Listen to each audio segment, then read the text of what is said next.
ಇಂದಿನ ಈ ಬೃಹತ್ ಸಭೆಯಲ್ಲಿ ಉದ್ದೇಶಿಸಿ ಮಾತನಾಡಿದಂಥ ನಿಮ್ಮ ಎಲ್ಲರ ಮೆಚ್ಚಿನ ನಾಯಕರಾದ ಶ್ರೀ ರಾಹುಲ್ ಗಾಂಧೀಜಿ ಅವರೇ, ಕೆ.ಸಿ. ವೇಣುಗೋಪಾಲ್ जी ಅವರೇ, रणदीप सिंह सुरजेवाला जी ने,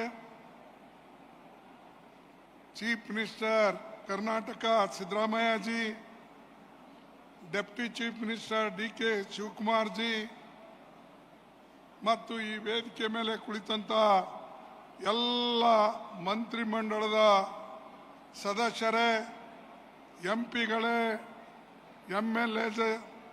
ಎಂಎಲ್ಸಿಗಳೇ ಹಾಗೂ ಕಾಂಗ್ರೆಸ್ ಪಕ್ಷದ ಮುಖಂಡರುಗಳೇ ಮತ್ತು ಇಲ್ಲಿ ಉಪಸ್ಥಿತಿರ್ತಕ್ಕಂಥ ಎಲ್ಲ ನಮ್ಮ ಕಾಂಗ್ರೆಸ್ ಪಕ್ಷದ ಕಾರ್ಯಕರ್ತ ಬಂಧುಗಳೇ, ಭಗಿನಿಯರೇ, ಮಾಧ್ಯಮದ ಮಿತ್ರರೇ, ಈಗಾಗಲೇ ರಾಹುಲ್ ಗಾಂಧೀಜಿ ಅವರು ಬಹಳ ಸ್ಪಷ್ಟವಾಗಿ ಯಾವ ರೀತಿಯಾಗಿ 2024ರಲ್ಲಿ ಮೋದಿ ಅವರು ವೋಟ್ ಕಳ್ಳತನ ಮಾಡಿ ಕದ್ದು ಈ ದೇಶದ ಪ್ರಧಾನಮಂತ್ರಿ ಆಗಿದ್ದಾರೆ. ಅದು ಯಾಕೆ ನಾವು ಇದು ಹೇಳ್ತಾ ಇದ್ದೇವೆ ಅಂದ್ರೆ, ರಾಹುಲ್ ಗಾಂಧೀಜಿ ಅವರು ವಿಶೇಷವಾಗಿ ಬೆಂಗಳೂರಿನಲ್ಲಿ ನಡೆದಂತ ಚುನಾವಣೆಯಲ್ಲಿ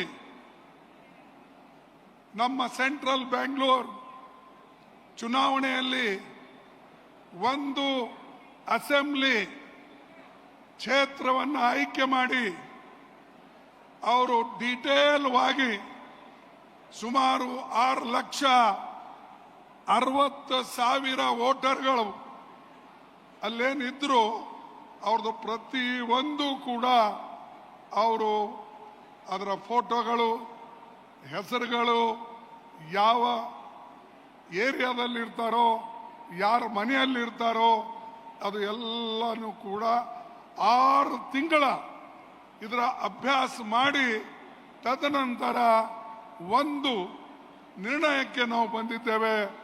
ಹೋದ ಚುನಾವಣೆ ಇದು ಜನತೆ ಬಗ್ಗೆ ದ್ರೋಹ ಮಾಡತಕ್ಕಂಥ ಚುನಾವಣೆ ಮತ್ತು ನಾವು ದೇಶದಲ್ಲಿ ಸಂವಿಧಾನ ಉಳಿಸಬೇಕು ಮತ್ತು ವಯಸ್ಕರಿಗೆ ಸಿಕ್ಕಂತ ವೋಟಿನ ಅಧಿಕಾರ ಉಳಿಸಬೇಕು, ಪ್ರಜಾಪ್ರಭುತ್ವ ಉಳಿಸಬೇಕು ಅಂತ ಹೇಳಿ ನಮ್ಮ ಪ್ರಯತ್ನ ಇದೆ.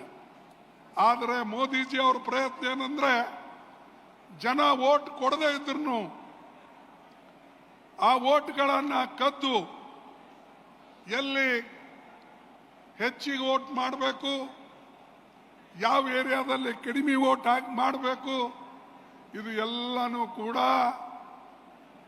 ಮೋದಿಜಿ ಅವರು ಮತ್ತು ಶಾ ಅವರು ಇವರೆಲ್ಲ ಪ್ಲಾನ್ ಮಾಡಿ ಎಲೆಕ್ಷನ್ ಕಮಿಷನ್ಗೂ ಕೂಡ ಅವರು ಇವತ್ತಿನ ದಿವಸ ಒತ್ತಡವನ್ನು ತಂದು ಈ ಕೆಲಸ ಮಾಡ್ತಾ ಇದ್ದಾರೆ. ಅದಕ್ಕಾಗಿ ಈಗಿರ್ತಕ್ಕಂಥ ಸರ್ಕಾರ ಇದು ಕಳ್ಳತನದ ಸರ್ಕಾರ ಇದ್ದ ಕಾರಣ ಇದಕ್ಕೆ ನೈತಿಕ ಬಲ ಇಲ್ಲ.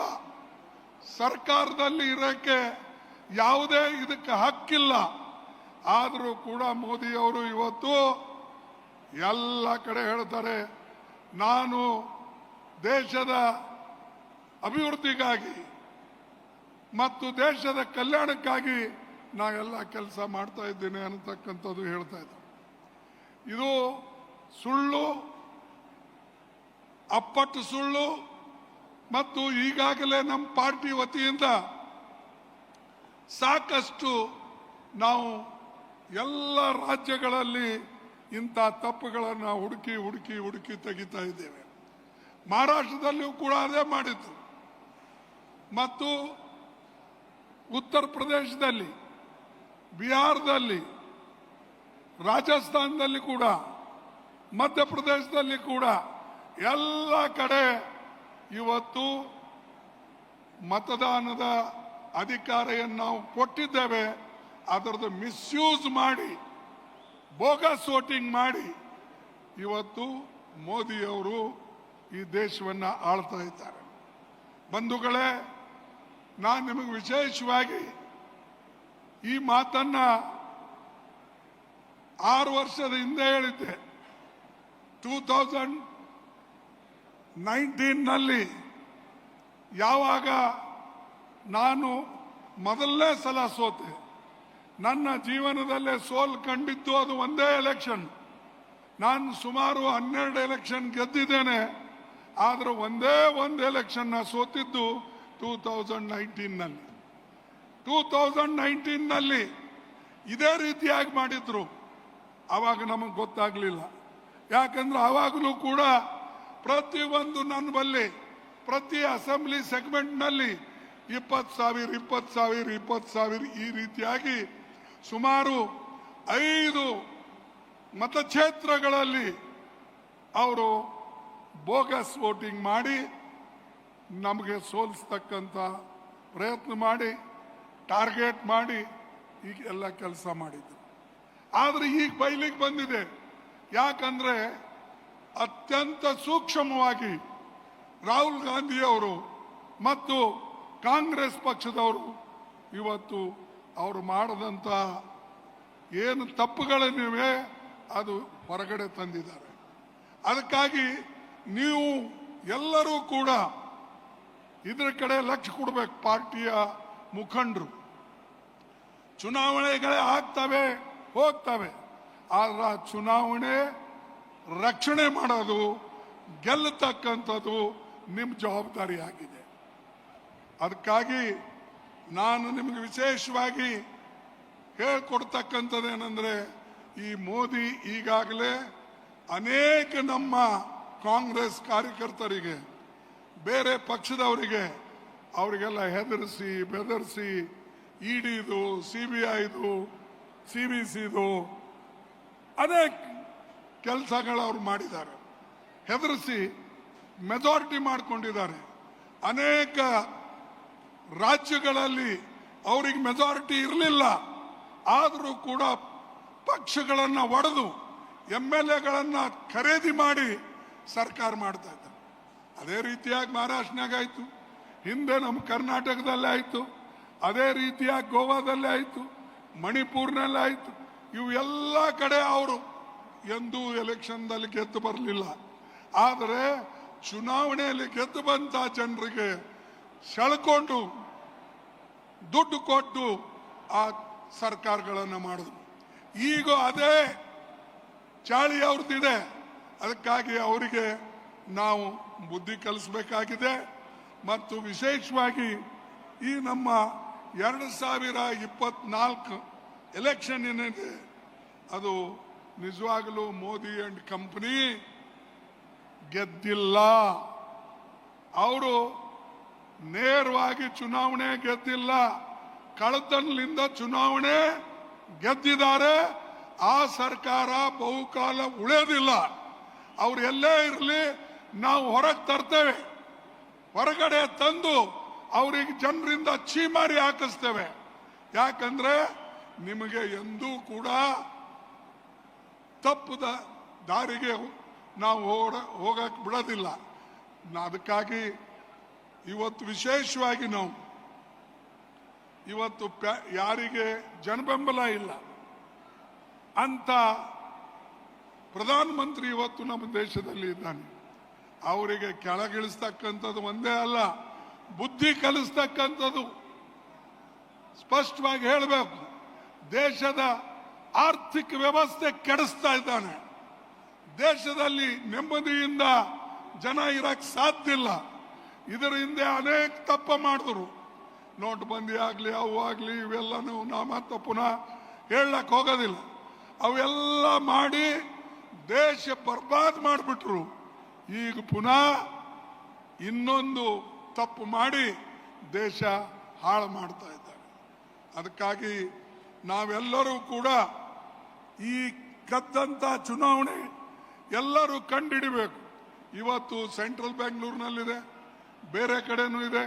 ಎಲ್ಲೆಲ್ಲಿ ಹೀಗಾಗಿದೆ ನೀವು ಪ್ರತಿಯೊಬ್ಬರು ಸೂಕ್ಷ್ಮವಾಗಿ ಆ ಚುನಾವಣೆ ರಿಸಲ್ಟ್ಗಳನ್ನ ಅಭ್ಯಾಸ ಮಾಡಬೇಕು ಮತ್ತು ಹೊರಗಡೆ ತರಬೇಕು.